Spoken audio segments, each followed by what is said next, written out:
Assalamualaikum warahmatullahi wabarakatuh. Di sini perkenalkan, nama saya Nisa Ardani dengan 3 digit NIM terakhir 302. Di sini selain saya menjelaskan materi tentang teori moral, saya juga akan menjelaskan materi dari teori sosial. Baik, slide pertama ada teori sosial oleh Erik Erikson dan Albert Bandura. Jadi di sini nanti saya akan menjelaskan teori sosial yang dikemukakan oleh Erik Erikson dan Albert Bandura. Nah, yang pertama tahap perkembangan sosial Erik Erikson, yakni seperti Sigmund Freud. Jadi Erikson itu percaya bahwa kepribadian berkembang dalam beberapa tingkatan. Nah, tingkatannya itu ada 8 tingkatan. Yang pertama ada tahap 1, kepercayaan atau ketidakpercayaan. Yang kedua ada otonomi atau keraguan. Yang ketiga ada inisiatif atau rasa bersalah. Yang keempat ada industri atau inferioritas. Yang kelima ada pembentukan identitas atau kebingungan identitas. Dan yang keenam keintiman atau isolasi. Yang ketujuh generativitas atau keasikan diri. Yang ke-8 ada integritas atau keputusan. Slide. Yang pertama yaitu tahap kepercayaan atau ketidakpercayaan, yaitu saat bayi mulai usia 0 sampai 18 bulan. Yang pertama, tahapannya itu kebutuhan dasar anak pada usia dini itu berasal dari orang tua, terutama ibu. Contohnya anak kan baru lahir, kebutuhan dasarnya seperti susu dan lain sebagainya kan berasal dari orang tua, terutama ibu. Yang kedua ada kebutuhan seorang bayi, makanan, tidur, dan kasih sayang dari seorang ibu, sama aja kayak yang pertama tadi. Kemudian ada respon seorang ibu dalam memenuhi kebutuhan akan menentukan apakah yang terbangun terus atau misterus. Di terus atau misterus itu yang kepercayaan atau ketidakpercayaan itu. Jadi respon ibunya itu akan mempengaruhi hasil dari kepercayaan atau ketidakpercayaannya. Kemudian yang kedua ada tahap otonomi atau keraguan. Ya, ini mulai usia 18 bulan sampai 3 tahun. Jadi sebagian besar bayi yang sudah bisa berjalan dan sudah cukup belajar bahasa untuk berkomunikasi dengan orang lain itu berada pada tahap ini. Jadi bayi itu sudah membutuhkan sedikit kemandirian, dan orang tua itu jangan terlalu memarahi anak agar tidak merasa ragu dengan dirinya sendiri pada tahap ini. Seperti anak yang baru bisa berjalan kan masih membutuhkan bimbingan, dan jangan terlalu dimarahi karena dia sudah cukup bisa berkomunikasi terhadap orang lain. Kemudian di step yang ketiga itu inisiatif atau rasa bersalah. Itu bayi usia 3 sampai 6 tahun sudah memasuki anak-anak ya. Jadi anak-anak itu mulai mengembangkan apa yang dia sukai. Misalnya dia itu sudah bisa berkarya, bermain, dan lain sebagainya. Kemudian orang tua dan lingkungan akan memberikan larangan atau dorongan. Jadi menunda atau meneruskannya yang anak lakukan. Jadi boleh dilarang atau juga memberi dorongan agar dia melakukan suatu hal tersebut. Kemudian dalam diri anak akan berkembang rasa inisiatif atau perasaan bersalah. Jadi misalnya dia melakukan kesalahan, dia akan sudah dapat merasa bahwa dirinya itu bersalah. Dia dapat mengakui kesalahannya dan kadang meminta maaf dengan perlakuan-perlakuan kecil. Kemudian yang keempat ada tahap industri atau inferioritas. Jadi itu anak usia 6 sampai 12 tahun. Nah, di sini anak-anak itu memulai memasuki masa sekolah. Tentunya guru dan teman sebaya menjadi semakin penting untuk anak tersebut. Peran orang tua ada, cuman ada peran lain tambahan, yakni guru dan teman sebayanya.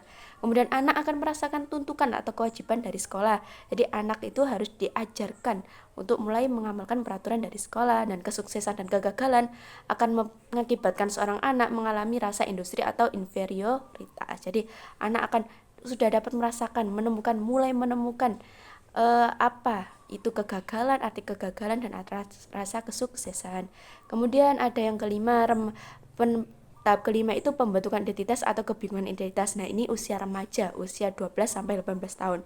Nah, remaja itu semakin menjauhi orang tua dan muncul kelompok teman sebaya serta mulai mengalami penantian jati diri. Nah, di sini itu tahap ini kan ada beberapa step. Nah, di sini itu remaja mulai mencari jati dirinya. Misalnya nih, ada anak usia di jenjang SMP. Nah, dia kan komunikasi dengan orang tua tetap baik, tapi dia mulai menjauhi orang tuanya karena yang dibutuhkan dia saat itu adalah teman, karena dia bingung untuk mencari jati dirinya. Nah, bila dia berhasil melewati proses pencarian jati diri, maka terjadi pembentukan identitas. Namun jika ia mengalami kebingungan atau gagal, berdampak pada tahap-tahap dia selanjutnya. Kemudian ada tahap keenam, yakni tahap keintiman atau isolasi. Nah, ini masa dewasa muda. Generasi muda itu mulai mengetahui siapa dirinya dan tujuannya. Jadi kalau tadi kan masih mencari jati diri, di sini mulai mengetahui mengenai siapa dirinya. Kemudian dewasa muda ini akan membentuk hubungan baru dengan penuh kepercayaan dan keintiman dengan individu lain. Misalnya ada remaja atau mahasiswa yang sudah mulai memasuki masa dewasa muda, dia akan mencari pasangan hidupnya. Nah, ini masuk dalam keintiman atau isolasi, karena dewasa muda itu jika usahanya gagal berulang kali, dia akan mengasingkan diri karena dia udah merasa dewasa. Kemudian yang ketujuh ada generativitas atau keasikan diri, masa dewasa pertengahan. Jadi ini itu mulai membentuk penerusnya atau mempunyai anak. Jadi setelah tadi dia menikah, mencari pasangan, di sini itu mulai mempunyai anak, terus dia mempunyai karir. Seorang remaja tersebut dewasa kan udah mempunyai karir yang berada di jenjang lumayan karena dia di masa pertengahan, dan pada tahap ini manusia harus tetap berkembang. Jika tidak berkembang maka akan terjadi kemiskinan pada hidupnya. Tuh. Kemudian yang ke-8 ada tahap integritas atau keputusan atau masa dewasa akhir. Di sini individu mulai merenungi kembali hidupnya. Apakah sudah menjalani dengan baik atau belum? Kan ini ada di dewasa masa tahap akhir. Kemudian next slide. Kemudian setelah tadi tahapan oleh pendapat sebelumnya, sekarang ada tahap perkembangan sosial Albert Bandura. Nah, ini hanya ada 4 tahapan. Yang pertama ada fase perhatian, yang kedua fase retensi, yang ketiga fase reproduksi, dan yang terakhir fase motivasi. Atau fase perhatian yang pertama. Nah, tahap pertama adalah pembelajaran observasional, di mana siswa memperhatikan teladan yang atraktif, sukses, menarik, dan populer. Jadi sebelum melakukan peniruan itu siswa akan memperhatikan apa yang menjadi panutannya. Keinginan untuk meniru baru sedikit muncul, tapi masih dalam proses perhatian. Kemudian yang kedua ada fase retensi. Nah, tahap ini di mana guru mulai menunjukkan perilaku atau keterampilan yang ingin mereka ajarkan kepada siswa, kemudian memberikan kesempatan kepada siswa untuk mempraktikannya atau mengulanginya sendiri. Nah, contohnya ini ada siswa di kelas terus memiliki guru yang menjadi panutannya, dan guru itu mulai menunjukkan apa yang menjadi keahliannya agar siswa itu dapat meniru kelak nantinya. Dan ini seringkali melibatkan demonstrasi atau contoh dari guru yang kemudian diikuti oleh siswa dalam mencoba keterampilan tersebut sendiri. Kemudian misalnya nih ada lagi, guru dapat menunjukkan cara menulis huruf A. Lalu siswa itu mencoba menulis dengan huruf A sendiri. Itu membantu siswa memahami dan mengingatkan keterampilan yang diajarkan. Kemudian yang kedua ada fase reproduksi.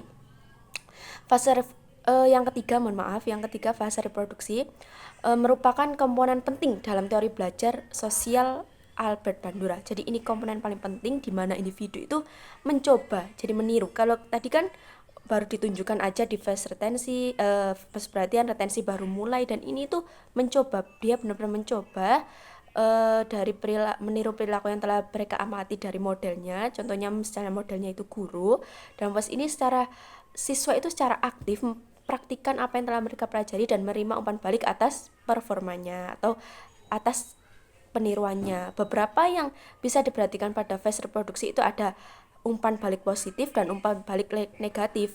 Jadi umpan balik positif ini untuk memperkuat perilaku yang diinginkan, dan umpan balik negatif sendiri itu membantu individu untuk mengidentifikasi kesalahannya. Jadi selain dikasih yang positif juga dikasih yang negatif agar seimbang untuk memperkuat teori dari Albert Bandura. Nah, yang terakhir tahapannya ada fase motivasi. Nah, ini tahap terakhir dalam pembelajaran observasional, di mana siswa akan meniru suatu model karena mereka percaya dengan melakukan hal tersebut akan meningkatkan peluang mereka untuk diperkuat. Jadi, siswa sangat butuh penguatan dalam fase ini. Makanya dia meniru agar dia mendapat penguatan, karena hal ini bila mengantisipasi bahwa itu akan diperkuat untuk meniru tindak tindakan seorang model, kita mungkin akan termotivasi untuk memperhatikan atau mengingat dan mereproduksi perilaku itu. Misalnya ada siswa mengetahui ada guru matematikanya itu kalau mengetahui siswanya pintar atau dapat mengerjakan soal kan dikasih hadiah, maka siswa itu termotivasi untuk mengikuti guru tersebut agar kelak dia juga mendapat hadiah, peluangnya banyak, akan dikenal oleh guru itu dan terasa dekat dengan guru tersebut. Next slide. Nah, demikian pemaparan tentang teori sosial dari Erik Erikson dan Albert Bandura. Jadi keduanya intinya itu berkesinambungan, tapi tentunya memiliki ciri-ciri yang berbeda-beda. Sekian dari saya, terima kasih. Bila ada salah kurangnya kata, saya mohon maaf yang sebesar-besarnya. Assalamualaikum warahmatullahi wabarakatuh.